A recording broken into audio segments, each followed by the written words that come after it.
国家安全司下面有一个秘密部门，代号灰塔，而我则是灰塔的一名特别行动员。灰塔的特别行动员是为国家处理一些对国家和人民危害极大，或是即将对国家和人民造成极大危害之人进行任务。特别行动员必须以极高的暗杀技巧去完成任务，躲过警察，躲过法律，做到让现场无痕迹可循，悄无声息地终止目标人物那罪恶的生命。如果不幸被警方抓住，上头还是会安排脱罪，但这也意味着杀手生涯的终结。富婆在做啥呢？唉，在上班呗，还能做啥？研究案子呗。哟，怎么听起来蔫了吧唧的？来，姐们，我告诉你一个好消息，一准让你高兴。说来听听。602被我租出去了。哦，真的假的？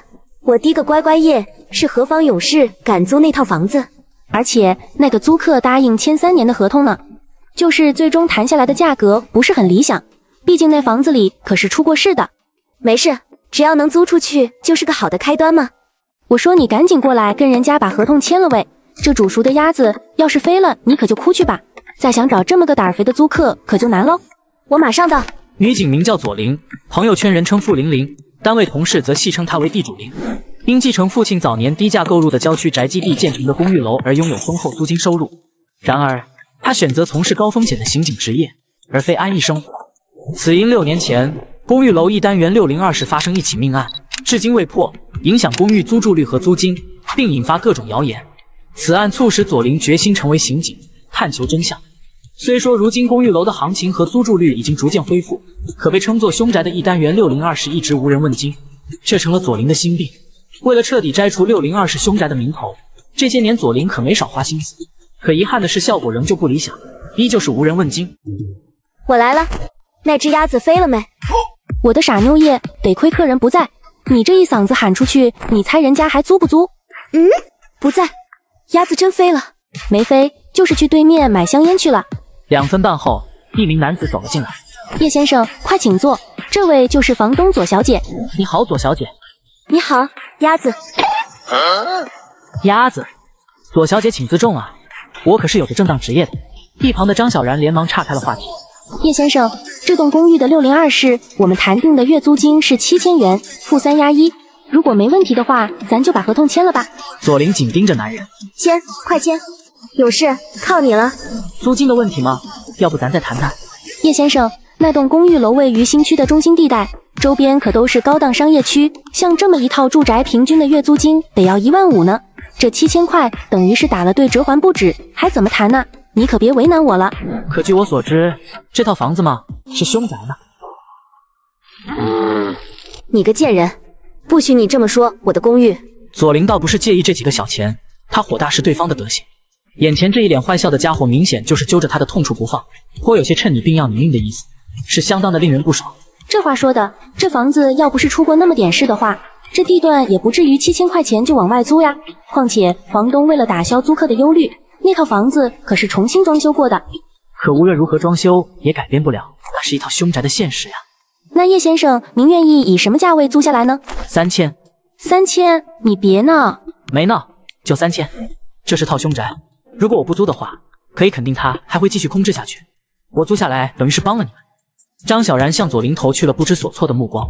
这位先生说的没错，他肯租下来就已经是在帮我了，我得感谢他才是。3000就3000吧，我同意。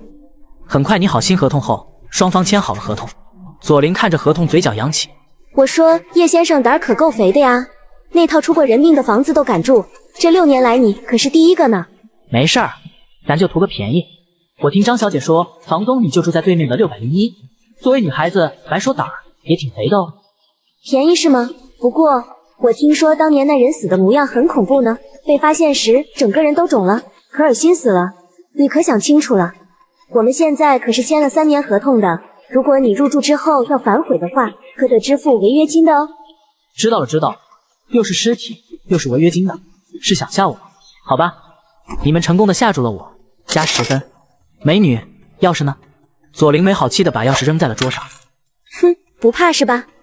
行，我看你嘴硬到什么时候，有种你就住满3年，那我就服了你。说完，左琳气呼呼的走了。我怕个毛线！的确，他根本不怕。别说凶宅了，即便是让他和尸体同住一晚，他都不带怕的。只因他的职业令他早就对这些麻木了。他是医生，殡仪馆的入殓师，亦或是见惯了案发现场的法医。不，经常与尸体为伴的还有另一种职业——杀手。一个自幼就接受残酷训练的杀手。而6年前那栋公寓里的命案，便是这个男人的杰作。而6年前公寓楼602的死者，名叫李元明。经灰塔调查得知，其真实身份是国外的一个邪教头目，当时正密谋在我国发展邪教组织。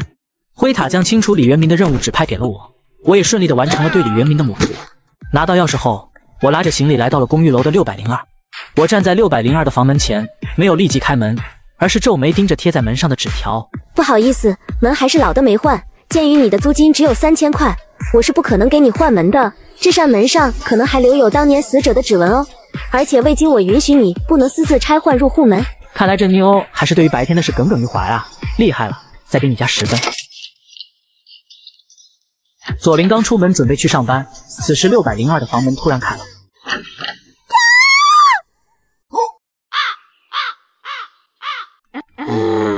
你要死啊！搬进去了也不把门上的纸条给撕下来，我还以为里面没人呢，吓死我了。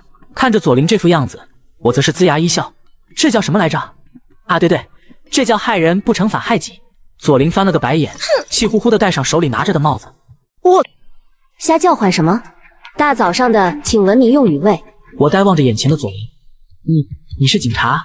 怎么，我的职业令你感到很紧张吗？没紧张，我只是有些意外啊。左小姐穿上这身警服，怎么说呢？对，英姿飒爽。你慌什么？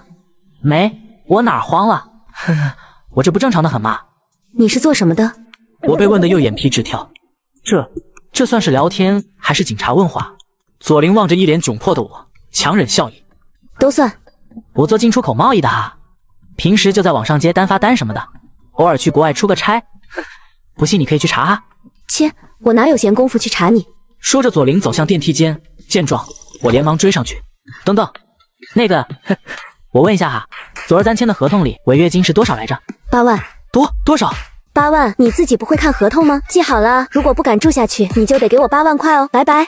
左琳走进电梯后，我耷拉着脑袋，一个杀手和一个警察做邻居，这不扯淡吗？这还让我怎么工作？不行，必须换地方住。可一想到违约金，我又耷拉下了脑袋。这算是捡便宜的报应吗？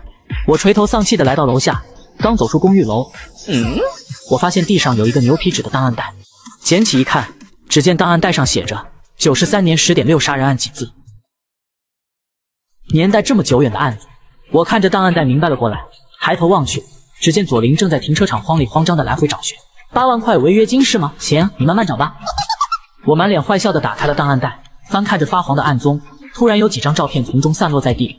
我捡起散落的照片，这么年轻，看着手里的照片，面色渐渐地沉了下去。我正暗自感叹这名少女的命运悲惨之际，却突然感到后背一阵发凉。好看吗？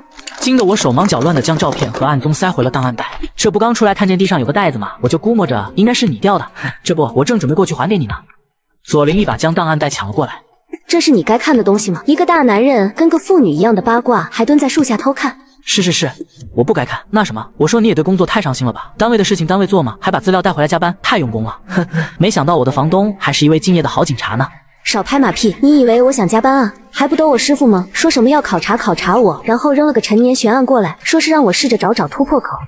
就是说这个案子30年了还没破。是啊，这案子历经2代刑警都没什么进展，现在却要我这么个新人来找突破口，这不为难人吗？唉，这案子很难吗？这话问的不难，能悬在那里30年吗？得，不跟你闲扯了，我得上班去了。哎，你等等。做啥？如果我能帮你找到这案子突破口的话，能不能不收违约金就让我搬走？左琳愣住了，随即爆发出了一阵肆无忌惮的大笑。哎，我记得你昨天和我签合同的时候挺爷们儿，挺硬气的呀，怎么才睡了1个晚上就怂了？我说真的。你少扯，都多少年了，这案子连我师父辈的老刑警们都无从下手，你一个门外汉竟然敢说这种大话！哼，如实招来，你是不是想笑死我，然后好逃避违约金？要不这样吧，你还没吃早餐呢吧？要不我请你。左琳犹豫了片刻后，爽快的点头。行，你3000块就打发了我吃你一顿早餐不过分。很快我们2人来到一家早餐店，我简单复述一下案情。喂，过分了呀，玩笑开就算了，再说就没意思了。我没有理会左琳，而是自顾复述起案情。1993年10月6日下午3时，报警人声称在本市北郊公园的一片树林内发现一具女尸。警方到场后，发现一名年轻女子侧卧于地，颈间缠有一圈黑色的电线，尸体旁有一根从树上掉落的干枯粗壮的树枝。经法医鉴定，致死原因为后颅骨内陷骨折伤及中枢神经所致，可以推测受害人先是被电线勒晕，然后被木棒猛烈砸击头部致死。听到我的复述，左琳怔怔地瞪着我。我说你刚才才看了几分钟的案宗啊，这么快就把主要案情梳理出来了？急什么？还没说完呢。经查，受害人当时是本市师范大学在读大3学生，名叫许丽。案发当日，独自在那片树林中画画写生。又通过走访得知，许丽生前性情温和内向，从未和任何人结仇，也未谈过恋爱。初步排查下来无具体作案怀疑对象。而受于当时的条件所限，案发地和附近出入道路皆未安装监控，案发现场及死者身上也未发现他人的 DNA 检材和指纹。复述完毕。听完我的复述，左琳再次陷入了震惊。你这阅读速度和梳理效率可以啊。你上学的时候成绩是不是特别好？嘿嘿，你别管我成绩好不好了，你只说想不想听我分析案情。左琳皱着眉头上下打量着我，似乎是在犹豫。那你说说看。我认为是仇杀。你这是随口胡诌的。当然不是。可通过当年的走访调查得知，受害人生前性格内向、温和，从未与人结过怨。如果是仇杀的话，这不会很矛盾吗？你认为此案被暂定为仇杀的原因又是什么？很简单，通过案中的调查记录可以得知，被害人家境贫寒，尸检结果显示也未遭到性侵，所以可以排除因为财色而临时起意杀人的可能。凶手事先准备了电线，这说明凶手是打算直接勒死受害者的。后来发现人没死，而只是晕了过去，于是再用木棒多次击打头部，直至被害人死亡。这种不将人杀死、绝不罢休的行为，不是仇杀是什么？听完我这番话后，左琳再次上下打量了我一番。你这推理分析的能力可以啊，还别说，你还真有那么点天赋呢。面对夸赞，我只是笑而不语。傻笑什么？接着说呀。接下来我要说的就是这个案件的突破口了。嘿嘿嘿，你愿意用8万块的违约金来换吗？哟，给你点颜色就要开染房了。你只说能不能免了我的违约金？行，你现在如果能说出个突破口来，我立即把我们的租赁合同给撕了。说实话，我现在很生气，你开玩笑也得有个限度，不要以为脑袋灵光一点就目中无人了。我们警察不是可以拿来信口调侃的。左琳突如其来的呵斥声，使我们两人瞬间成全场的焦点。我说你小点声嘛，激动的什么劲呢？这是。哼！左琳狠狠地瞪了我一眼，怒气冲冲地离开了早餐店。左琳刚到达自己的车旁时，我也追了上来。我完全没有任何调侃和侮辱你们警察的意思，完全没有。我保证我是对你们的职业心存敬意的。我只不过是单纯的想在不交违约金的情况下搬走。那我也不啰嗦了。如果你听我说完后还觉得我是在无事生非，那随便你如何处置。左琳强压着怒火。行，你说。不过你听好了，如果我认为你还是在拿我们警察寻开心的话，我保证让你留下一个终生难忘的教训。嫌疑人是被害人的同学，女性，左撇子。理由？你自己看看案发现场的尸体的照片，电线在被害人颈间绕了一圈，在后颈交叉，这说明凶手是双手各拉一端线头，横向用力收紧电线。你看看照片上受害者的颈部，哪一侧的皮下淤血面积比较大？左琳拧着眉头拿出了卷宗，抽出一张照片看着。右边，这又能说明什么？这说明凶手左手的力气明显的大于右手，不是左撇子是什么？而且凶手一开始只是想用电线勒死受害者，却因为气力不够大而失败了，这才用木棒补充打击。这说明凶手极有可能是女性。左琳倒吸了口气，怔怔地瞪着我的脸。对啊，这点我们怎么没想到？那你现在肯定想问，为什么我要说这个女性嫌疑人会是被害人的同学，对吗？左琳不假思索地点头。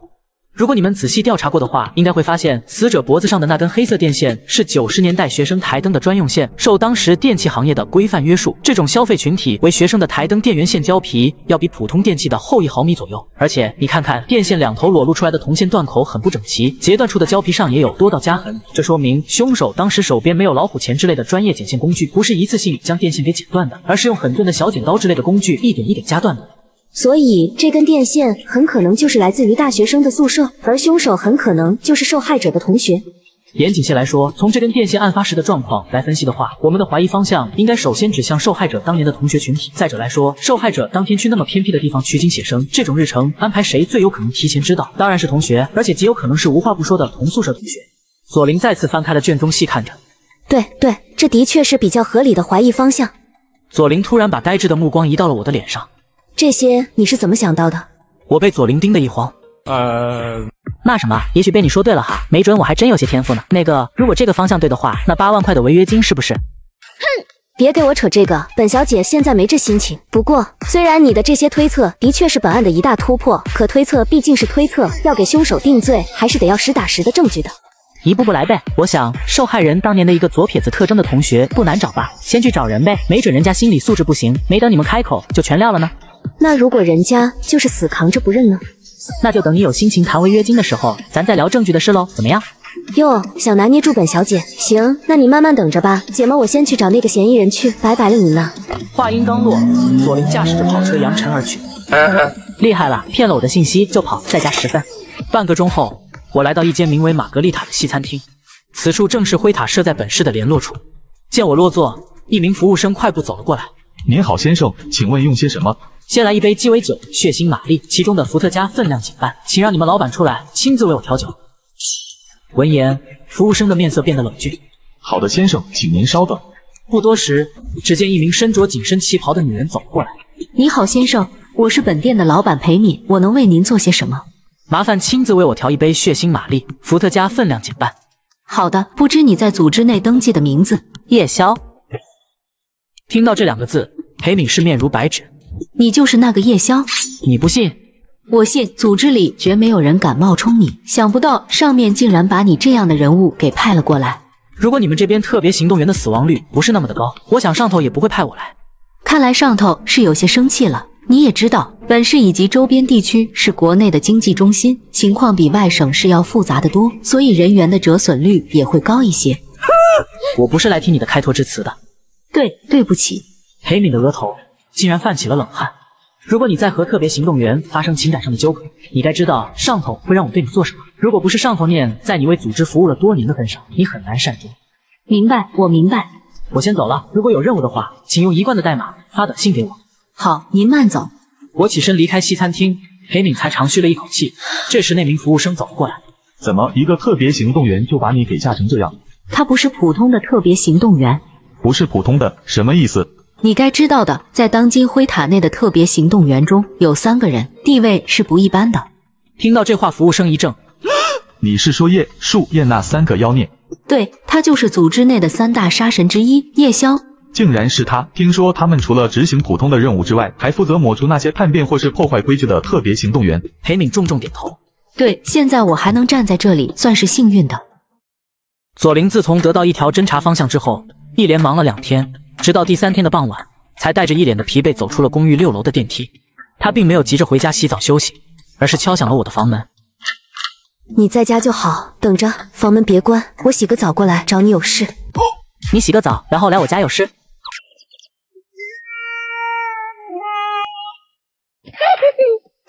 哼，瞎想什么呢你？等着。半个小时后，左琳推开了我的房门，走了进来。我忙起身迎了上去。我这正吃晚饭呢，要不一起吃点？好，吃点。左琳也不客气，坐下就直接开吃，大口朵颐。你好像有2天没回了，工作很忙？左琳面色渐渐地沉了下去。唉，对，很忙。还是为那件案子？你的推断很准确，我们也很快找到了受害者当年的一名，也是唯一的一名左撇子同学，还真是和受害者住一个宿舍的。我们连审了2天，嫌疑人就是死不松口。从他那极不自然的表现来看，我可以肯定他就是凶手。参与审讯的同事们也一致认为他有相当大的嫌疑。就是说到头来还是得靠证据。左琳狠狠点头。我嘴角一扬，那你现在有心情考虑免除我违约金的事吗？谁料这句话一出，我顿时捅了马蜂窝。只是工作不顺利而已，不至于哭吧？我急忙递过去了一包纸巾。别急，慢慢来，总会出现转机的。我是真的没想到，这案子的嫌疑人竟然是他。你认识这个嫌疑人？嫌疑人是我初中时的语文老师。怎么？因为嫌疑人是你曾经的老师，所以你现在很纠结？左琳轻叹了声，默默的点头。说实话，我不明白你为什么纠结。无论这个嫌疑人在你的印象中留下了多么美好的印象，无论他曾经与你有着怎样的关系，他在你的面前如今应该只有一个身份，那就是犯罪嫌疑人。你忘记了照片中许丽的那张脸吗？他本有着大好的前程，也许他也会成为你的老师，可他的年龄却被凶手定格在了20岁。怎么？你身为警察，面对罪恶时应该心软吗？没有嫉恶如仇的决心，你又怎能胜任这份工作？左琳的泪眼中泛起了一丝笑意。说的挺好的，可以。别看平时你是又抠门又没个正形的，没想到还能说出这一顿正能量爆棚的话来呢。我暗自责备着自己，作为一名杀手，给别人留下深刻的印象，这是大忌。喂，还愿意继续帮我不？这事儿啊，嘿嘿，那违约金的事怎么说呢？喂，刚才是谁说要嫉恶如仇的？总是违约金，违约金的烦不烦？难道你是真的怕住在这里？对，怕。左琳满眼狐疑地瞪着我。我看你怎么不像是真的怕呢？看看这两菜一汤做的，你要是真怕的话，还能把小日子过得这么滋润？我不管，你要答应免了违约金，我就帮你。唉，我也想开了，这套房子租不出去就算了吧，我也烦了，且不差这么点收入。对嘛，来，多吃点，咱吃完再说。饭后我们俩坐在客厅沙发上。吃饱喝足了，赶紧说正事，说吧，给嫌疑人定罪的证据从何而来？赌一把吧，看运气了。怎么赌？我需要亲眼见到那根电线。这没问题，可是按规矩，证物是不能私自带回来的。如果你非得见到那根电线的话，我可以带你去刑警大队的政务室。什么？去刑警大队？我的头皮是一阵发麻。怎么，去一趟我单位很难吗？没事，为了免掉违约金，我拼了。拼了？去一趟我单位而已嘛，拼什么拼？你又没干坏事，慌什么？我没慌，我是高兴，眼见能把违约金给免了，我高兴啊！我连忙岔开话题。次日一早，我跟在左琳的身后走进了市刑警大队的办公楼，来到政务室。很快，左琳取出了用证物袋装着的那节黑色电线。小富婆，你在这儿做啥呢？这位就是我的师傅，也是刑警大队的副大队长葛强同志。小左，这位是？嘿嘿，我就实话跟您说了吧，那件悬案我不是锁定了一个犯罪嫌疑人吗？对啊，我知道，我看了你们的审讯录像，那名嫌疑人的确表现得很不正常。哎，不是，我说那件30年都没任何进展的案子，你这小丫头片子怎么就突然找到了个嫌疑人？全靠他了，是他帮我分析出来的。葛强瞪着惊奇的双眼上下打量了我一番。这位小伙子也是警察？我怎么没见过？不是，他不是警察。不是警察，那他怎么会有这么出色的推理能力？见左琳一时不知如何回应，我忙接话。你好，葛队长，左警官是我的房东，我见他最近老抱着一袋资料回家加班，所以就胡乱帮他分析了一下，献丑了。哪里的话呀，年轻人你太谦虚了。我看过录像，小左审讯时当着嫌疑人面说出的案件推理，只怕也是你教的吧？你的思路和洞察能力简直令人难以置信，你真没有从事过刑侦一类的工作？没有，也许就如左警官说的那样，恰巧有些天赋吧。葛强却突然话锋一转。那小左今天违规带你进入政务室的原因是？请他来就是为了找到给嫌疑人定罪的证据。嘿嘿，师傅，如果这件挂了30年的悬案能侦破的话，你不会介意我这么一个小小的违规吧？说实话，我不信。这起案件我们早已做好了永远无法找到证据的心理准备，不然也不可能搁置30年之久。哎呀，就让他试试吗？左琳使劲摇晃着葛强的胳膊，开启了撒娇大法。这有什么不可以的？试试就试试嘛，总归是表明了咱刑警队对于这个案子没有放弃的一种积极态度嘛。好吧，我也违规一次，带头旁观这位年轻人是如何寻找证据的。快点，好好表现，不然违约金免谈。我拿起一副手套戴上，小心翼翼地取出了那节黑色的电线，仔细观察这节电线两端的断口处。剪刀？你要剪刀做什么？可不能随意破坏物证啊。那就请恕我无能为力了。左琳一时不知如何是好，只得向葛强投去了征询的目光。谁料葛强却没有丝毫犹豫，给他剪刀，一切由我担着。左琳迅速找来了一把剪刀，我接了过来，开始剪电线的黑色胶皮。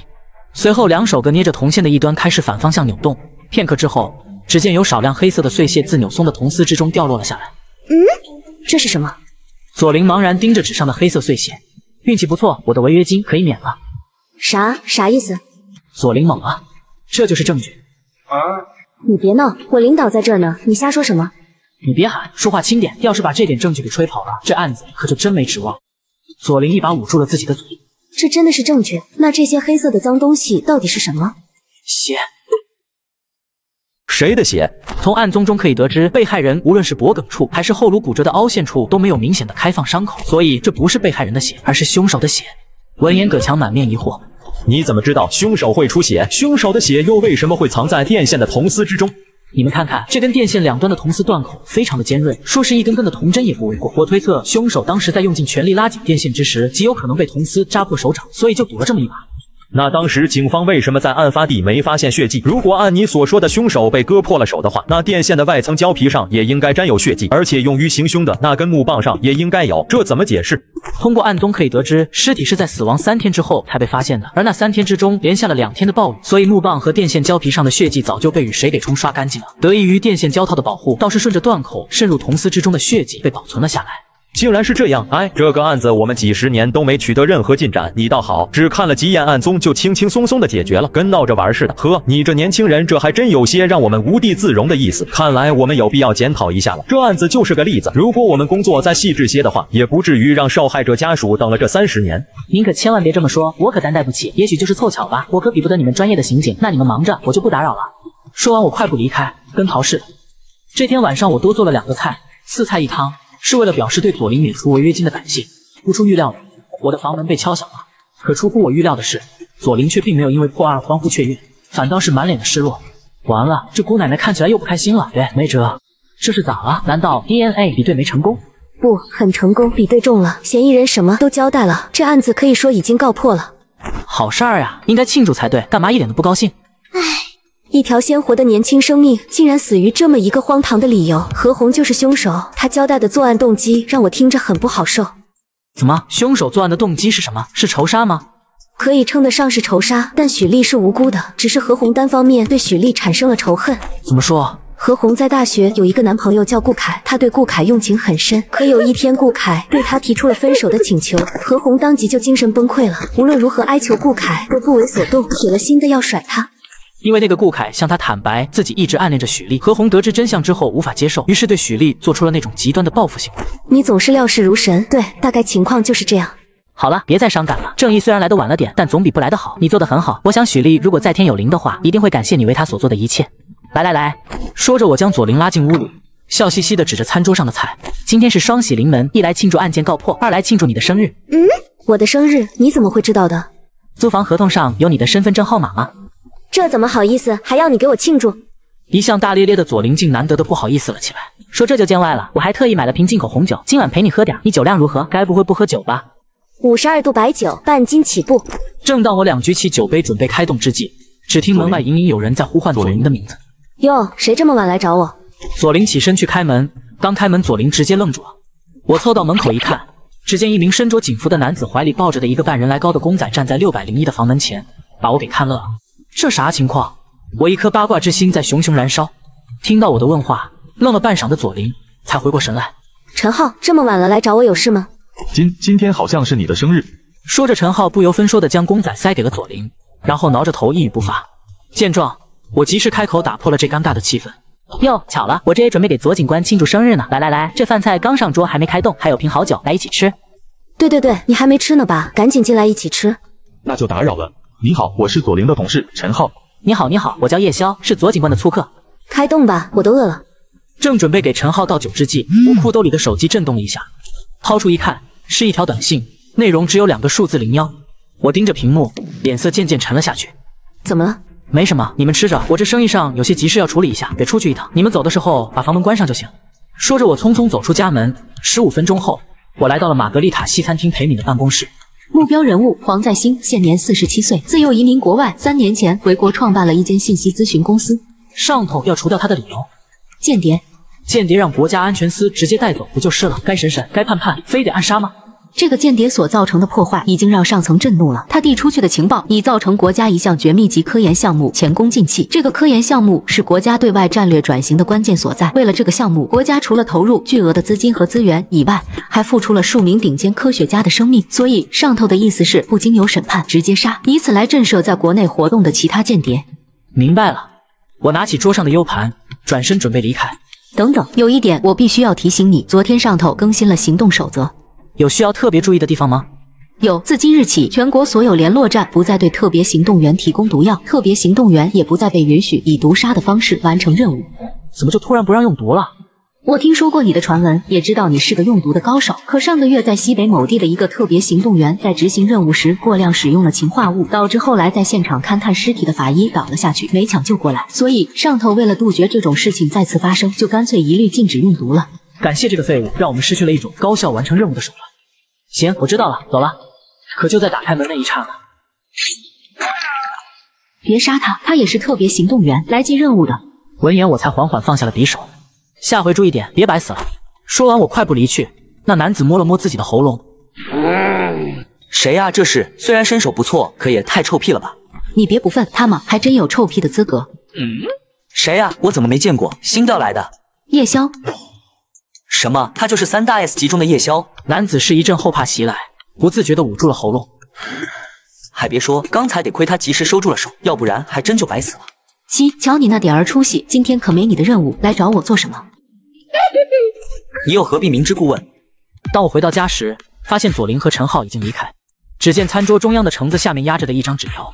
谢谢你为我庆祝生日，也谢谢你助我解决了那起悬案。单位临时有紧急任务，没来得及收拾厨房，见谅。另外，由于连夜赶赴外省市执行任务，不知几天才能回。如果你非得搬走的话，不用告诉我，请自便。违约金的事，我答应不再追究。如果你不放心的话，改日你去一趟小然的房产中介店，我回来后会留一份解除合同的证明在他那里。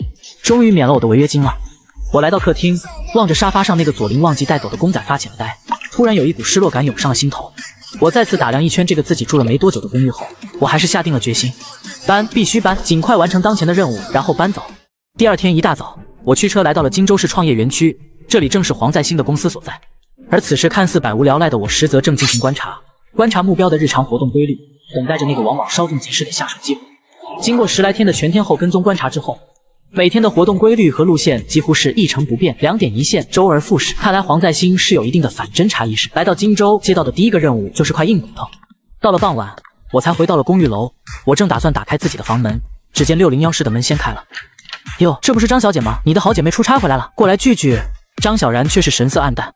她是回来了，可没回到家里，我来给她拿点换洗的衣服过去。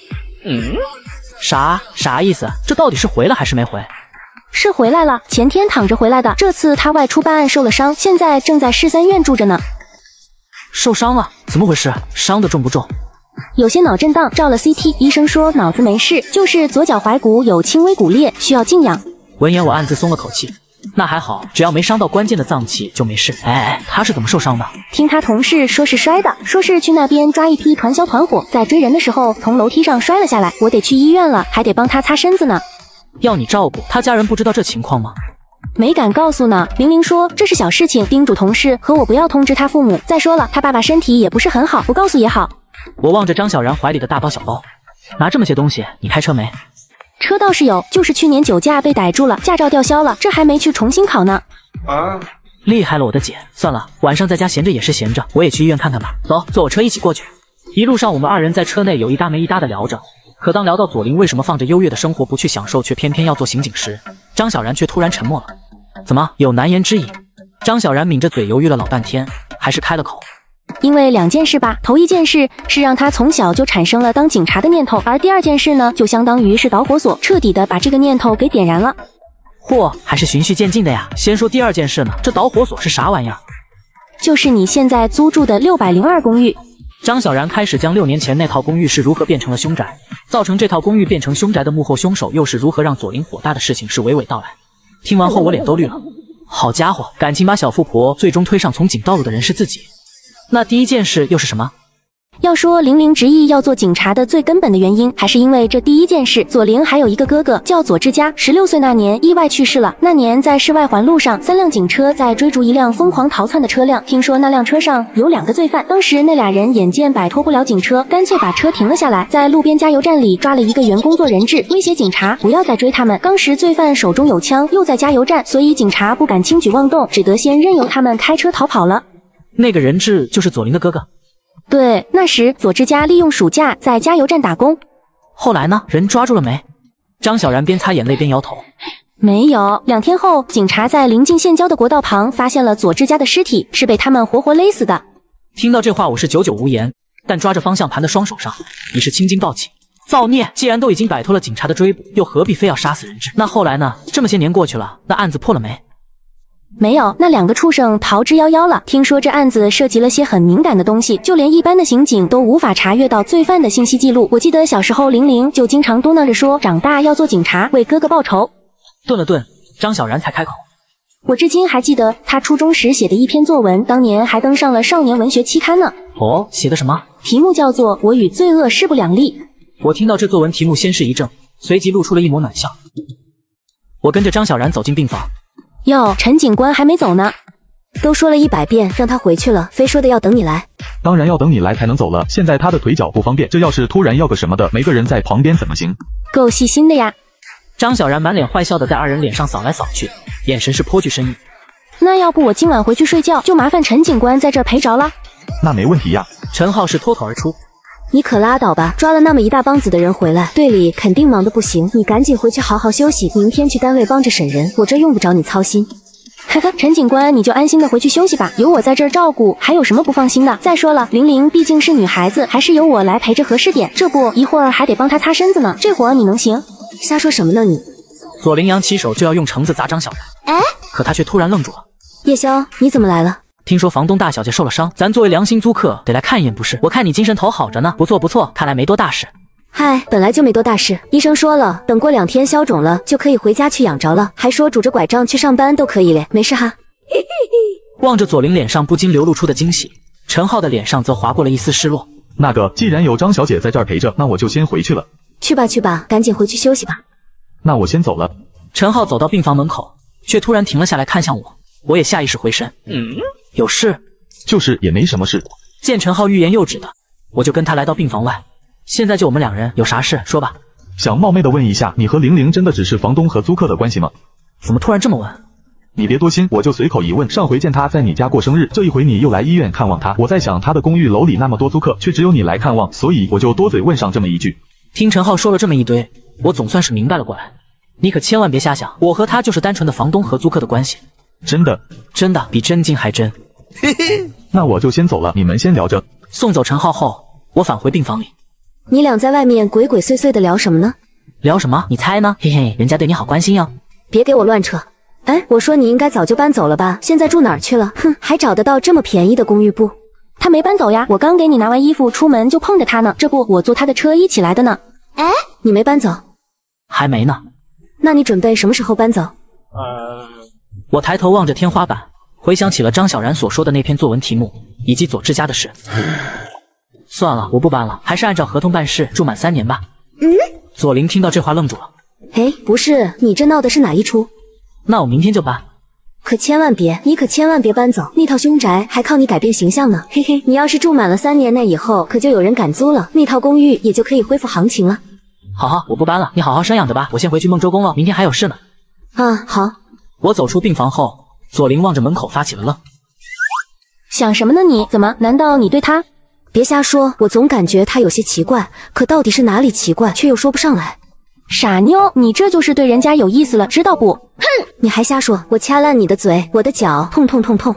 看你还乱动步，这要真成了瘸子，以后可就嫁不出去了。刚出医院，我的手机收到了一条短信，是联络站发出的协调任务代码，意思是让特别行动员即刻去联络站碰头。已经半个多月过去了，你迟迟不下手，这个黄在兴很难处理吗？叫我来就是为了质疑我？不是，你不要多想，你是组织内3大 S 级特别行动员之一，我对你是持敬重态度的，我只是单纯的在说任务。怎么，上头给你施压了？对，那个黄在兴似乎很警惕，我一直找不到合适的下手机会，再观察一阵子吧，不到万不得已，我不会采用冒险的办法。估计现在已经到了万不得已的时候了。什么意思啊？昨天监听到的一段电话录音是黄在兴和他们国家大使馆的一段对话，他近期将撤出华夏，返回米国，要溜了。既然是这样，那我就速战速决吧。有需要联络站协助的地方吗？有，翔飞物业公司里有一个保洁员，男性，大概50岁左右，听别人都喊他老郭，你查查这个人的底细。翔飞物业就是黄在兴所住的那个小区的物业公司。对。稍等。裴敏迅速向国家信息库调取信息，10分钟后查到了郭炳荣，53岁，家住福民廉租房小区11栋301室，丧偶，独居，有一个儿子叫郭强。等等，这个郭强还有官司在身呢。闻言，我眼前一亮，什么官司啊？经济纠纷，欠了银行一笔贷款逾期了，房子已经被法院查封冻结，正准备强制执行拍卖。什么房子要被执行？福民小区的那套？不是，是郭强在丽景湾小区的一套商品房。这套房子几个人住？郭强的妻子和一个女儿。就是说，如果这套房子被拍卖了的话，这一家3口就无处可住了。对，郭强的妻子是外地嫁过来的，如果这套房子被拍卖的话，这郭强一家还真无处可去。郭强欠银行多少钱？35万，你该不会是想……已至此，我想上头不会介意这区35万的经费吧？你这话说的，这个任务是你的，按理来说这钱该你自己掏，毕竟这任务下来你有120万入账呢，这35万就当是完成任务的成本呗。如果按照我的方式将这个任务进行下去，1毛钱都不用掏。可现在不是没时间按原来的计划进行下去吗？要不你跟上头说说，换个更有本事的特别行动员来接这任务。早就听说过你不但执行任务的手段厉害，而且抠门也是一绝。你的收入在全国的特别行动员里，只怕是名列前茅吧？真想不通，你这么节省是为了什么？算了算了，我想在这节骨眼上，为了保住脸面，上头还是不会介意这笔经费的。我马上就帮你申请，怎么样？尽快，我先走了。等等，你所说的速战速决，风险大吗？你是在担心任务会失败？不，我并不担心任务是否会失败，我只是担心你的个人安危。是吗？对，我担心你。我突然伸手扣住了他那纤细的喉咙。如果你再和特别行动员发生不该发生的事，记住，我将是你最大的风险。裴敏虽然疼得泪水在眼里打转，仍执着地盯着眼前男人的脸。我不相信有不解风情的男人。可在我看来，你没有半点的风情可言。我松开手，没有多看倒地的裴敏，而是转身离开。瘫坐在地的裴敏，这时才发出了阵阵痛苦的呻吟。这就是3大王牌之一的夜宵同志吗？有意思。你找谁？郭师傅，你不用害怕，你儿子的房子是不是快要被法院拍卖了？你是银行的？不，我不是银行的。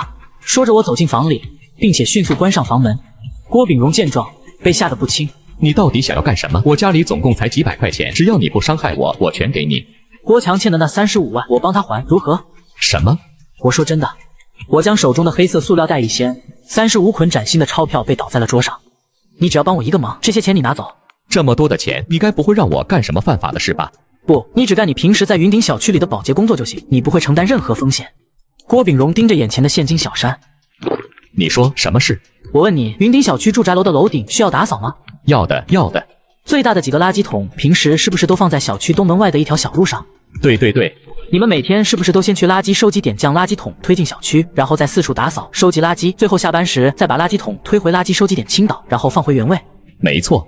你听好了，明天晚上你下班之后，将3号垃圾桶推到7栋的楼顶天台放着。如果碰着有人问，你就说先顺手把垃圾桶放上去，反正明天从楼顶开始打扫卫生，免得再来推一趟。听明白没？啊，好。还有后天早上你照常去楼顶打扫，填满这个垃圾桶，然后推回垃圾收集点，你的活儿就算完了。郭炳荣听到这话，脸都吓白了。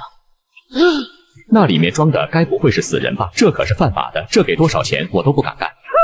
我有病吗？如果是尸体的话，拉到荒郊野地里去埋了都还来不及，还故意运到一个市中心的小区楼顶，这不吃饱了撑着吗？放心，那垃圾桶里不会有什么不好的东西，你隔天再去推的时候，我保证里面啥都没有。我只要做这些就可以拿到35万。对。郭炳荣沉默了片刻后，我不是傻子，没有天上掉馅饼的事。你肯出35万这么一大笔钱，是不是要做什么？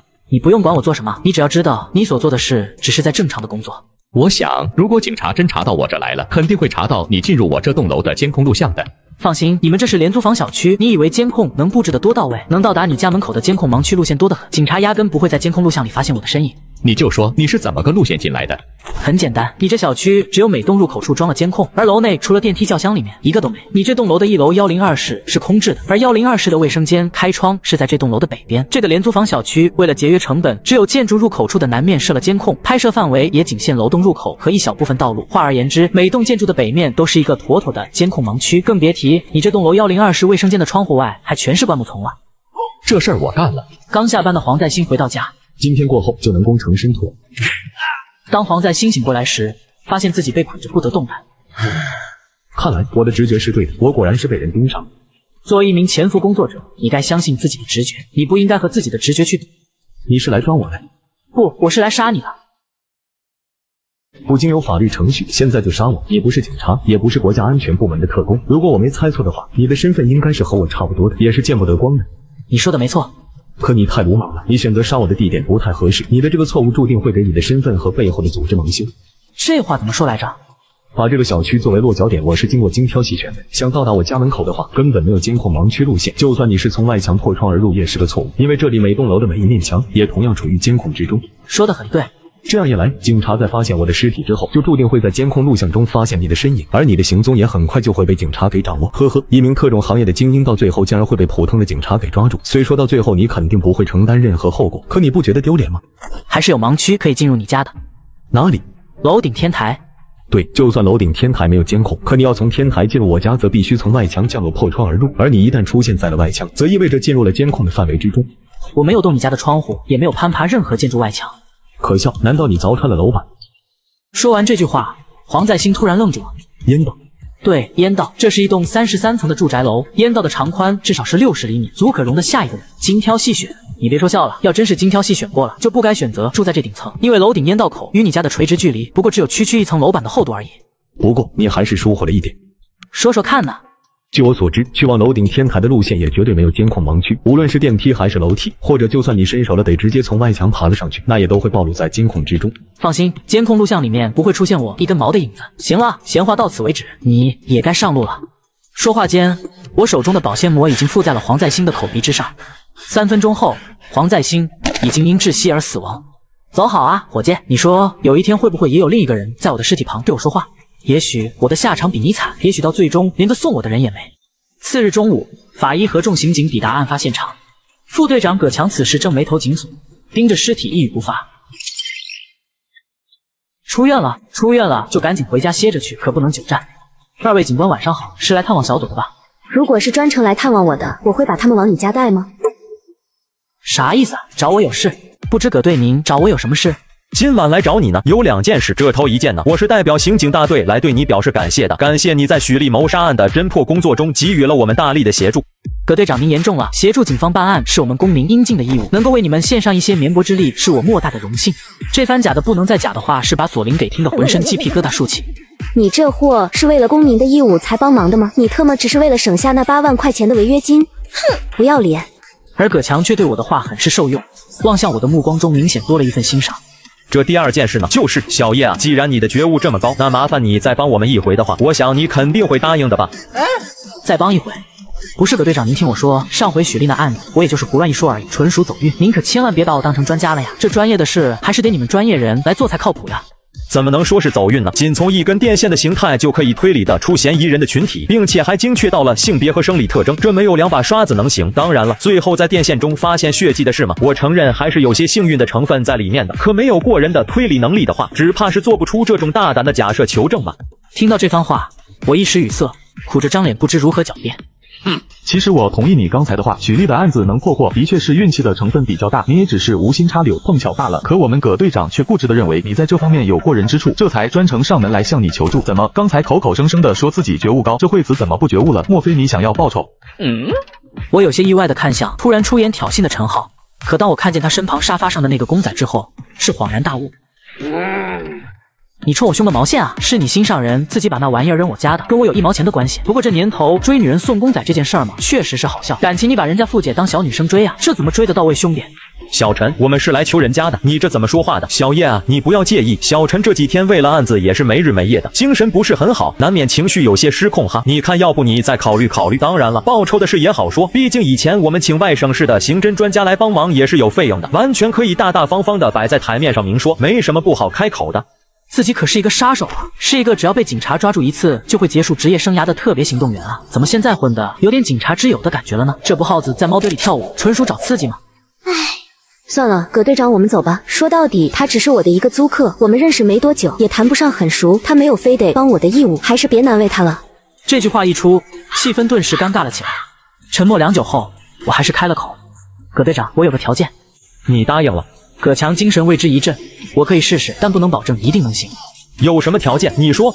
我瞥了眼左琳，短暂的犹豫之后，佐治家被害一案的信息是不是被列为了机密？3人听到这话皆是一怔，尤其是左琳，突然听到他哥哥的名字，很快就红了眼眶。你知道那案子？知道，听左警官的朋友说的。对，那案子的信息被列为了机密，也被列为了警方和国家安全司联合侦查的重点案件，在我们单位也只有我和大队长有权查阅。如果这回我帮你的话，能不能让左警官也看看这件涉及到他亲哥哥的案子？葛强听到这话，先是扭头望了眼左琳，又皱着眉头直愣愣地盯着我。你的这个条件很难，机密级文件就是机密级，不到特定的级别和职位无权查看，否则就是违法，你应该理解。那我也没有必须要帮你们的理由，请理解。小叶啊，这是违反纪律的事，你就别为难我了，要不咱谈钱？可以，一口价100万。开什么玩笑，还真当自己是福尔摩斯了。队长，我们走，可以和我们配合的刑侦专家大把，难道还非得靠他不成？葛强却未理陈浩，脸色渐渐沉了下来。小叶，我们是诚心来请求你帮助的，你不答应就算了，没必要拿我们开涮。或者将佐治家的案子拿给左琳看看，我1毛钱不要。没得谈，小左是被害人的亲妹妹，还是我的徒弟，就这关系我都拒绝了他多次要看案宗的请求，这可是纪律问题，我哪里敢答应？我不管你和小左是什么关系，也不知道你为什么这么的想帮他，没得谈。那就不送诸位了。年轻人，不要仗着自己有些头脑就目空一切，你这不是在帮我，是在帮受害者，是在帮正义。难道你是个没有正义感的人吗？你不用给我上政治课，伸张正义的方法有很多种，并不是非得协助你们查案才算。不送。行，我们走。葛强气呼呼的大步离开，陈浩也快步跟上，而左琳却没有动。你不回家去休息吗？你可是个病号。左琳先是擦了擦泪眼，谢谢你的好意，可你真没必要把话说的那么硬，把我师傅都气着了。我与罪恶势不两立，这个题目起得很好。闻言，左琳是满脸意外。你怎么会知道？你闺蜜了？这都是以前读书时的事。那个死丫头莫名其妙的给你说这些做什么？顿了顿，左琳又小心的问道：你真的不肯帮我师傅吗？我也就是找一借口推脱而已，还真当我是刑侦专家了？我自己几斤几两能心里没数吗？我可没那本事啊！要真答应了，那还不得耽误你们的事？你可真行，偏偏找这么个刁钻的借口，看把我师傅给气的。嘿嘿，改天你撒个娇哄一哄不就是了？晚安喽，房东警官。晚安吧，凶宅租客。对了，那个公仔一直忘在我家呢，赶紧拿回去吧，好歹是人家的一片心意。我不要。洗完澡后，我窜进被窝，正准备关灯，却突然响起了一阵敲门声。今儿晚上可真够热闹的，这又是谁啊？一个心狠手辣的杀手制造了一起历时3年仍未告破的悬案。我打开门，只见张小然站在门外。玲玲让我喊你过来，有点事，快来。我跟着张小然走进左琳家里。啥事？快说。说完我要回去孟州宫了。刚我师傅给我打电话了。你师傅给你打电话，关我什么事？他答应你的条件了，他说只要你肯帮我们这一次，他就让我过目我哥的那个案件的案宗。他还真答应了？不是，那案子可是机密级的呀，他敢泄密？可能你今天晚上那番强硬的话，让我师傅有些心疼我了吧？他还真敢答应啊！大姐，我可以反悔不？不行，这说出去的话就是泼出去的水，大老爷们的怎么能说话不算数呢？我师傅说了，你得帮我们破了这案子后，才可以给我看那案宗，光是找到侦查方向可不行哦。姐们，我可全指望你了。说吧，我认了，是什么案子？是一起杀人案件，3年前的一起入室杀人案。3年都没侦破的案件，按理来说都差不多快成悬案了，怎么突然最近来了个限期破案？3年前被害者的弟弟还只是个普通镇长，而现在是分管政法的副市长。那怪不得会给你们单位施加压力。说说吧，基本案情是怎么样的？你自己看，上面有案情、案发地照片以及尸体照片，法医结论什么的都有，还有当年的调查记录。我开始查看，可看着看着，我的脸色却渐渐地沉了下来。这案子你这怎么看？这个凶手很专业。我们也认为是个专业杀手干的，现场根本没留下可以查下去的线索。这种犯罪现场让我觉得有些熟悉，并且让我产生了一丝不好的预感。你认为有办法找到突破口吗？不好说呢，这案子的凶手跟许丽谋杀案的凶手可不是一个等级的。我再从头细看一次案件资料先。3年前的2月28日早晨7点，有人报警声称邻居被杀。警方到达后，发现一男子后脑勺处有少许血迹，拨开死者后脑勺的头发，可见头皮有一处细圆孔状的外伤。另外，现场无明显打斗痕迹。在该住宅2楼东侧卧室床上，发现一具女尸，死状和楼下男子一样，也是后脑勺头皮有一处细圆孔状外伤。后经法医解剖发现，2人颅脑内各留有1枚枪钉，这2人都是被人用木工射钉枪所杀，死因皆为脑干受损。木工射钉枪，一枪就将钉子准确地打入了死者的脑干部位，看来凶手对人体构造有着相当的了解。对，我们单位的法医也说过了，脑干位于后脑，是人体所有神经的源头，也是脑外科医生公认的手术禁区。那部位别说被人用射钉枪给打穿了，就算是稍微触碰一下，人的呼吸和心跳都会立即停止的。看来这凶手很是毒辣呀，就是奔着一击必杀去的。对，脑干就相当于生命的总开关，这的确是个下手的好位置。这2个被害人一定是瞬间死亡的，就好比一台机器突然被断电停止了工作一样，死者甚至感受不到任何痛苦。这个凶手吗？有点意思。很多宝子都在问《夜宵之探案》这本小说在哪看，我来教大家一下。首先点击左下角下载悟空浏览器，搜索《夜宵之探案》，出来第一个就是了，全文免费，动画制作需要时间，等不及的宝子可以去看小说原文，对应小说第19章。什么接私活儿？咱这一行接私活儿，那不就是乱杀人了？如果真发生了这种事的话，我又得免费干活了，烦。怎么了？明天再聊这案子吧，我现在得去睡觉了，实在是扛不住了。那好吧，明天我把陈浩喊来，我们一起分析。好。说完，我快步走向了门口。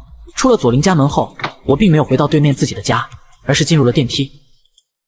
我驱车来到玛格丽塔西餐厅，走进裴敏的办公室。今儿可没什么事，这大晚上的你怎么来了？今晚上来呢，是想让你帮我查点东西。查什么？ 3年前的3月份，有没有特别行动员在荆州本地执行过任务？让我看看。说着，裴岭敲起了键盘。3年前3月份有一个任务，3月几号执行的？在哪里执行的？3月2号，在市北郊工业园的一座面粉厂的仓库里，被执行目标是一名53岁的女性。闻言，我陷入了沉思。这不是今晚在左林家查阅的那个案子，这就意味着这件案子不是灰塔的任务。那么，这个案子背后的凶手只剩下2个可能的身份：一，某个不知名的杀手；二，灰塔内部私自接活的特别行动员。为什么突然要查这个？荆州的特别行动员之中，有人私自接社会上的活吗？什么接私活儿？咱这一行接私活儿，那不就是乱杀人了？那还得了，那可是犯了故意杀人罪啊！有过这情况没？没有，反正我是没听说过有这情况。不过话说回来，就算有人接了私活，也不可能明着说出来的呀。难道你刚才让我查的？我也只是猜测，如果真发生了这种事的话，我又得免费干活了，烦。陈浩敲响了我家的房门。陈浩面对我这个他自以为的情敌，他依然是黑着脸。走吧，专家，玲玲腿脚不方便，我们去他家里讨论案情。你等等，哥们儿，我希望你不要误会，我不是闲的没事干才掺和你们警察的案子。葛队长是我的领导，他非得要请你来协助办案，我也没办法。反正我是不能理解，你这么个外行，怎么能让他如此的器重？说实话，我身为一个警察，心里不是个滋味。我看你不是因为这个才不是个滋味吧？现在没有别人，你有话不妨直说。我能有什么话说的？我看你还是在误会我和小左的关系。我答应帮你们，是为了帮小左了心愿。说实话，她在我眼里是一个要强的、富有正义感的好姑娘。一个原本柔弱的女子，没有在曾经伤害过她家庭的罪恶面前畏缩，反而选择了与之抗争。为此，她毅然放弃了优越舒适的生活，而选择了刑警这份危险的职业。这一点我很佩服她。对，我承认是对她有好感，所以我决定帮她。她值得知道她哥哥当年身亡的那件案子的细节。有好感是吧？你终于承认了。但我对她的好感不是你认为的男女之间的好感，而是怎么说呢？类似于兄妹间的情谊吧。她很可爱，倔强的可爱，三观很正人，也很阳光。可能我心里也希望自己能有一个这样的妹妹吧。所以有时在面对她时，会不自觉在心里就以兄长的身份自居了。这话你可别跟她说。我凭什么相信你？如果我叶某人要和他处对象的话，至于在你面前收收掩掩的吗？相信我，如果我真的对他动了男女之情，第一天见到你，我就会大方的承认，甚至还会警告你离他远点。兄弟，追女人得花些心思的，也要经得起考验，不要因为送一个公仔没被接受就气馁了。眼前不正好有一个机会吗？什么机会？隔壁老王出门晨跑时，见邻居家门没关，就走了进去，却发现了一具尸体。这个案子如果我们侦破了的话，你们葛队长不是答应让小左过目他哥哥的那件案子吗？要知道这可是对他很重要的事情。如果你能为这件案子的侦破发挥了关键作用的话，我想小左一定会对你刮目相看的。什么刮目相看？没什么，我们男人的事你少打听。我就说外面怎么老是有人叽叽咕咕的呢？原来是你俩。面对左邻，陈浩的脸色由阴转晴。这不考虑到你腿脚不方便，我就准备喊叶先生去你家一起研究案情吗？那还等什么？进来吧。进入左邻家里后，我和陈浩各自查阅案宗。这个案子你们俩肯定是研究了一段时间的，应该是很熟悉了。不如你们谁先来说说对这个案子的看法？急于表现自己的陈浩率先开口。我来说说我的一些看法吧。首先，这对夫妇一人死在卧室的床上，一人死在后门口，我认为这与凶手精心挑选的时机有关。接着说，凶手是故意挑了个什么时机下手？我认为凶手是在等待一个可以逐个将这夫妇二人杀害的机会，倒不是凶手没有实力同时应付这对夫妇二人，而是为了避免打斗和大声呼喊的场面出现。你们想想看，案发当晚男主人孙茂坤在外应酬到凌晨才回家，而他的妻子王艳早早就回房睡觉了，这不正是逐个击杀的好时机吗？所以凶手先去2楼卧室杀了熟睡中的王艳，然后一直在后门守着。在孙茂坤推门回家的那一瞬间，凶手将射钉枪顶在了他的后脑勺，瞬间结束了他的生命。不错，而且凶手还知道这对夫妇一旦晚归的话，都有从后门回家的习惯，否则凶手为什么不去前门守着？这说明什么？这说明凶手一定是藏在某处，暗中观察过这对夫妇的作息规律，而且我估计观察的时间还不短，直到那晚等来了合适的时机，于是凶手立即动了手。对，当时通过走访调查得知，这对夫妇共同经营着生意，二人感情非常的好，邻里都知道他们一天到晚几乎都是形影不离，出双入对的，就连生意上的应酬大多也都是一起去。可偏偏就在孙茂坤极其罕见的单独外出应酬的那晚，发生了这起命案，这不能说是巧合，只怕是凶手长期蹲守才等来的下手时机会。你认为我们分析的对不对？我也赞同你们的观点，凶手肯定是有过事先观察这个阶段的。那我再问问你们，这个案子中你们认为的疑点在哪里？最大的疑点当然就是凶手的踪迹了。这个小区虽说建成的年代比较久，但在8年前已做到了治安监控无死角覆盖的，无论是主路还是支路都在监控的范围之中，包括每个住户的前后门也是。可奇怪的是，无论是案发之前还是案发之后，监控录像里都没有可疑的人出现。对，当时警方可是耗费了相当的警力来排查监控录像的，而且对案发前后出入这个小区的非常住居民逐一进行了调查，结果都没发现可疑的人物。哦，对了，小区内的所有居民也都一一排查过了，均有案发时间段不在案发现场的证明。对呀对呀，用葛队长的话来说，就是见了鬼了，来无影去无踪。不，你们答非所问，未发现凶手的踪迹吗？这不能说是疑点，只能说是本案的一个难点。我问的是这起案件的案发现场有什么疑点？左琳和陈浩面面相觑了一番，几乎同时摇头。这么说吧，所谓疑点就是案发现场遗留下了不合理的现象，而这种不合理的现象嘛，往往就是一种线索。这现场我们研究很多次了，没有发现任何线索吧？对，那个案发现场在孙茂坤弟弟的要求下，可一直完整的保存在那里。我也跟着师傅去看了几次，确实没发现什么可疑的地方。给你们一点提示，当时报警人是怎么发现孙茂坤尸体的？报警人是孙茂坤的邻居老王，老王每天都有早上6点半外出晨跑的习惯，可那天早上却发现孙茂坤家的后门是虚掩着的，便担心这家是否夜里遭了贼，谁料推开门一看就发现了孙茂坤的尸体。你们警方当时认为这扇门为什么是虚掩着的？也许是凶手的疏忽。荒谬！相信你们警方感觉到了这个案子中凶手所表现出来的专业和冷静，他可能会慌张和大意吗？那这门为什么没被关上？你应该问这门为什么会被故意打开。故意的。谁？凶手？不是凶手，莫非是当时已经死亡的孙茂坤夫妇？喂，你这才是荒谬吧！杀了人当然会尽可能的掩藏尸体，从而给自己争取足够多的逃离时间。凶手怎么可能故意打开门？这不是给自己找麻烦吗？要照你这么说，这凶手的智商和他留下的完美犯罪现场就很矛盾了。我也不信，不可能是凶手故意打开的。要和我赌吗？行，赌什么？赌午饭，谁输了谁掏腰包吃顿海鲜大餐，怎么样？就知道吃。行，这赌我替陈浩接了。OK， 我问你，孙茂坤是夜里几点死亡的？凌晨12点左右。你这儿有当天夜里的监控录像吗？有的，我拷贝在电脑上了，整个小区的监控录像都有。说吧，要看哪里的？就看孙茂坤家后门，从他回家开始看吧。左琳很快点开了相应的视频文件，然后把电脑屏幕转了过来。看吧。视频画面中，只见在楼道里，孙茂坤走向自家的后门，孙茂坤打开门走进家里并关上了房门，这就是他生前的最后一个画面。从被害人回家关门之后，就没什么可看的了，任何有价值的东西都没。我却未答话，只是静静地盯着屏幕。还有什么可看的？别吵，倒回去。左琳握住鼠标，将视频一点点往回倒。停，就这里。暂停了，然后呢？中午的海鲜大餐有着落了。啥意思？左琳和陈浩面面相觑，都懵了。就现在这画面，你们把视频后退几秒，开始播放。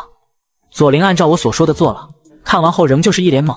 看仔细点啊，盯着门看，看看有什么变化。于是左琳再次将视频倒退了几秒，和陈浩双双凑近了屏幕。我去，你眼睛这么尖！陈浩呆望着我，感到非常的不可思议。看看视频的时间，凌晨12点53，这时间他们夫妇二人早已经遇害了。能从屋内把门有意打开的不是凶手，还能是谁？嘿嘿，我赌赢了哈，海鲜大餐哦。陈浩无言以对。此时他开始有些理解葛强为什么非要这个人来协助他们这对菜鸟查案子了。这个凶手为什么要故意把门虚掩着？所以说这是个疑点。那你对这疑点的看法是什么？哎呀，这中午快到了呢，可能需要海鲜给大脑补充能量，才能说得出看法来啊。海鲜大餐送达后，我也不客气，大口朵颐。可以边吃边说不？行，没问题。讲到凶手为什么故意把门虚掩着是吧？对啊，这说不通吗？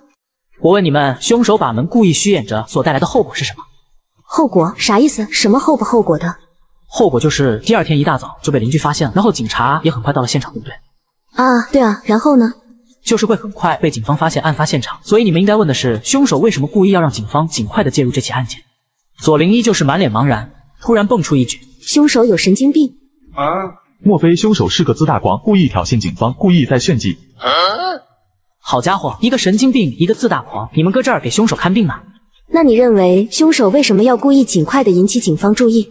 我认为这就和凶手为什么会来无影去无踪有关了。我问你，你们警方一般会检查案发前后几天的监控录像？像这种恶性案件的话，一般会调取案发前1至2个礼拜的，案发后的嘛，基本只会看自案发起到警方介入那段时间的录像。这不就很好推测出凶手是怎么做到来无影去无踪的吗？啥意思？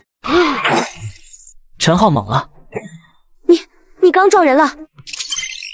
还没反应过来，先说来无影吧。凶手难道就不可以在你们查看的监控录像日期之前就已经进入了这个小区吗？如果他是半个月，甚至是1个月之前就已经进入了小区，然后在案发前一直潜伏在小区某处闭门不出，那你们怎么可能会在案发前2个礼拜的监控录像中发现他的身影呢？再说去无踪吧。凶手之所以要故意让警方尽快的介入案件，为的是尽快的让警方撤离案发现场，从而减少他在小区里潜伏的时间。而凶手则是在警方完全撤离小区之后离开的。换言之，他离开的时间也是在你们查看的监控录像日期之外。所以说，你们又怎么能在案发后的录像里发现可疑的人员？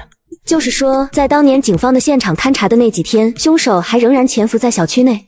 对，凶手进入和离开小区的时间都是在你们警方所排查的监控录像日期之外。我想也只有这么一种做法，才会造成凶手来无影去无踪的假象。这也正是凶手想要达到的效果之一。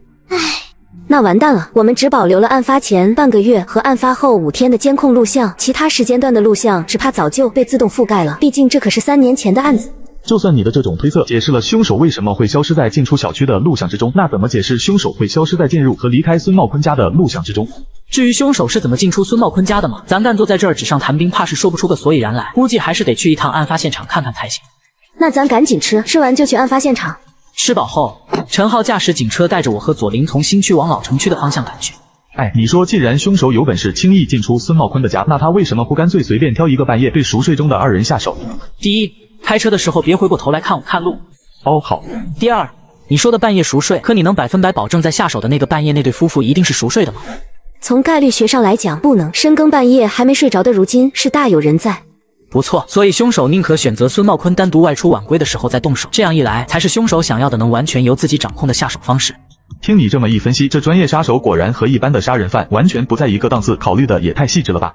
我刚准备再次提醒这4开车要看路时，只听陈浩猛了，你刚撞人了，撞了一辆电瓶车。左琳小脸是吓得惨白惨白的，我连忙下车查看。左琳和陈浩回过神后，也急忙下车。车头前方不远处歪倒着一辆电瓶车，一名中年男子倒在电瓶车旁。你没事吧？我喘不上气，胸口感觉好闷。说完，男子竟然两眼一翻，没了动静。他没呼吸了。我将耳朵贴在了男子的胸口，心跳停了。陈浩一屁股瘫坐在地，只觉得眼前一阵发黑。我拨打急救电话了，救护车15分钟后到。我掀开了男子的上衣，只见其肋骨两侧明显的肿胀了起来，皮下呈紫红色。我立即判断出眼前这男子的状况是典型的气胸症状。这名男子命悬一线，喝奶茶的兄弟，吸管借我下。男青年连忙抽出吸管递了过来。谁身上有刀，什么刀都行。一名男子站了出来，掏出了一把美工刀，我一把夺了过来。我接过吸管，一把叼在了嘴上，随即左手按住了男子的一侧肋骨，右手上锋利的刀尖缓缓对准了男子的肋骨。你要做什么？你不是医生。左琳扑过来，死死地拉住了我的右手。我是警察，你不能在我面前随便对人动刀。你闪开，没时间了。我稍一用力，左琳也被推翻在地。而就在他倒地的同时，干脆利索地将美工刀捅进了男子的肋部。你疯了！我没有理会左琳的呵斥，粗暴地将吸管直接插入了伤口，鲜血立即自吸管中喷出，而男子那肿胀紧绷的肋部也逐渐松弛了下来。你到底在做什么？我依旧没有回应，我双手压住男子的胸口，以相当规范的姿势做起了胸外按压，直到男子恢复了心跳和呼吸，就回来了。这时救护车终于赶到，只见一名急救医生跳下车冲了过来，在俯身检查了一番伤者的状况。这是谁做的抢救措施？众人齐刷刷地指向了我。你也是急救医生？我说你还是赶紧把人送回医院，接着抢救吧。目前他的一只脚还在鬼门关里呢。医生随即吩咐助手用担架将伤者抬上了救护车，陈浩也连忙跟了上去。而后赶来的交警对我们2人做了简单的询问之后，便把肇事的警车给拖走了。你知道吗？如果他死了，我不得不现场逮捕你。但我赌赢了。现在陈浩跟到医院去了，我们还去新泰小区吗？还是去吧，反正都到这儿了，新泰小区不就在这附近吗？这时围观的一位大妈走了过来。你们要去新泰小区？对，怎么了？刚被撞的那个人就是新泰小区的，快50了，还是光棍一条，烂赌棍一个。你们信不信？这家伙一出院就会拿着赔偿金去赌，不输个精光绝不回家。我和左琳对视了一眼，脑门上都挂满了黑线。果然，社区大妈们不愧于人民情报员这个崇高的称号。来到案发现场后，我站在门边，盯着尸体的轮廓线，一言不发，开始了代入，将自己代入成了这起案件的凶手。不错不错，你当时就站在我这位置对他下手的，尸体是从这角度直挺挺的倒下去，解决了，干净利索的解决了，没有打斗，没有喊叫，没有太多的血，我很满意。一旁的左琳见我这状态是顿觉毛骨悚然。你不要吓我。吓着了？干嘛突然神神叨叨的样子？我还以为你被阿彪上身了呢。随后我们来到女主人受害的卧室，我在卧室四处张望。你怎么看？是仇杀吗？不好说，请一个专业杀手的费用想必是不低的。这个幕后指使人愿意花上高价来买这对夫妻的性命，必定是想达到某种目的，有可能是仇杀，也有可能是牵扯到某些利益。可奇怪的是，当年通过调查得知，孙茂坤夫妇在邻里和亲友中的风评一向很好，为人和善也很大方。他们一致认为这对夫妻不可能跟什么人结下生死大仇。经济方面呢？我们也调查过了，孙茂坤夫妇在老工业园区共同经营着一间5金加工厂，规模不大，但生意一直还行。据厂里的员工反映，老板平时对他们很好，要是碰着家里有困难需要预支工资或者是借钱的这些情况，孙茂坤夫妇都是二话不说就答应。就是说，基本可以排除他们夫妇是因为仇恨和利益纠纷而被杀。至少当年我们警方通过客观事实调查后得出的是这个结论。你不是说来案发现场是为了调查凶手是怎么做到来无影去无踪的吗？有什么发现没？刚在外头经过前门时，我发现了点东西，希望我猜对了吧？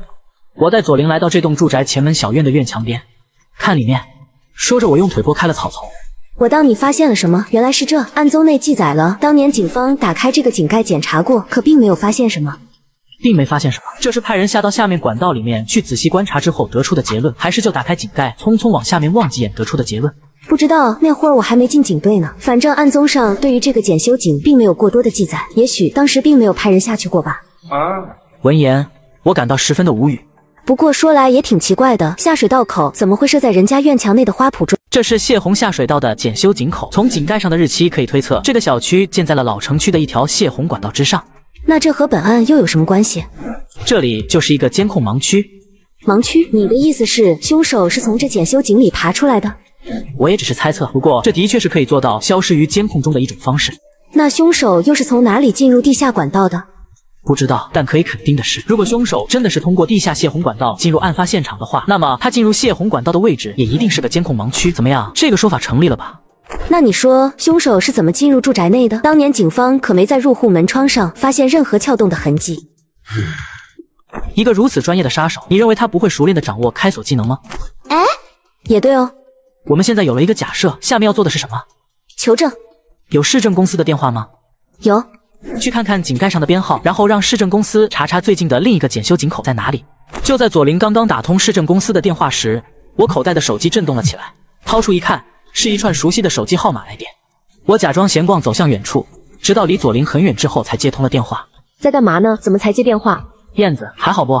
还行，你呢？听说你调到荆州去了，还顺利不？还不就那样，调动对于我们来说只不过换了个执行任务的环境而已，没什么区别。还有2年，对吗？对，还有2年，上头已经批准我们2年后退休的申请了，到时候咱仨就可以奔着原计划放开手脚去干了。话是这么说，就是不知道退休的时候咱仨攒下的钱够不够呢？我好久没查余额了，应该差不多有5000来万吧？你们呢？我这儿目前有4000万出头，大叔和你差不多，也是5000来万。这么算来还不太够啊，我初步估算得要3个亿左右呢，这还差1半多。就算这2年咱仨拼了命的接任务，只怕也凑不齐啊。所以我和大树这回准备狠赚一笔，到时候凑3个亿应该不是问题。啥意思啊？总部准备派我和大树去国外执行一单任务，完成后报酬是5000万。这么高的价格，只怕任务的危险系数不低吧？的确不低，本来总部的意思是将咱3大 S 级特别行动员一起派出去执行这任务的，后来大树不肯，只同意我和他去。为啥单单留下我？电话那头沉默了片刻。大树是怕有个万一的话，至少还能留下一个你。